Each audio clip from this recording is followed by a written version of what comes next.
ഇപ്പം ഏറ്റവും കൂടുതൽ പോകാൻ ഇഷ്ടം എവിടെയാണെന്നല്ലോ, വീട്ടിലോട്ട്. അലാറം വെക്കാതെ ഒന്ന് എഴുന്നേറ്റ് വീട്ടിൽ പിള്ളേരെയൊക്കെ ആയിട്ട് കടക്കുകയും അവരുടെ കളികളും, പിന്നെ അതിനേക്കാൾ ഉപരി ഞാനും അവൾ കൃഷ്ണനും മൂന്നാമത് അച്ഛനും അമ്മയാകാൻ പോകും.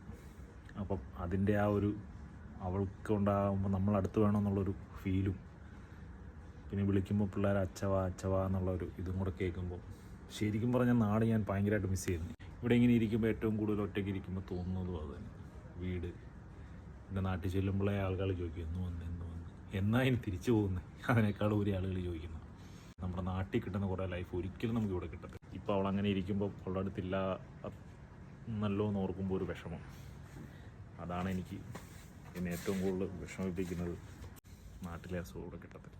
സത്യ വീട്ടിൽ കിടന്നുറങ്ങുന്നതും ആ മഴയത്തും വള്ളം കളിയും ആ മീൻ വീശാൻ പോകുന്നതും അതൊക്കെ ശരിക്കും ഇപ്പോൾ മിസ്സാകും. എന്ത് പറയാനാ, എല്ലാ പ്രവാസികളും ഇതുപോലെ ആയിരിക്കും അല്ലേ. നമ്മുടെ നാട്ടിൽ മാങ്ങയും നമ്മുടെ നാട്ടിൽ ഇഷ്ടം കൂടുതൽ കിട്ടുന്ന സാധനങ്ങളെയൊക്കെ പോലെ തന്നെയാണ് ഇവിടെ ഈ മുന്തിരിങ്ങായും ഇത് കണ്ടോ കിടക്കുന്നതാണ്. ഇവിടെ ഈ മുന്തിരിങ്ങായും ആപ്പിളും ഒക്കെ ആർക്കും വേണ്ട, ഇങ്ങനെ ചുമ്മാ കിടക്കുന്നത്. ഇതിപ്പം ഇതായി വരുന്നേ ഉള്ളൂ. ഇതൊക്കെ ഉണ്ടെങ്കിലും നാട്ടിലെ അസുഖം കിട്ടത്തില്ല.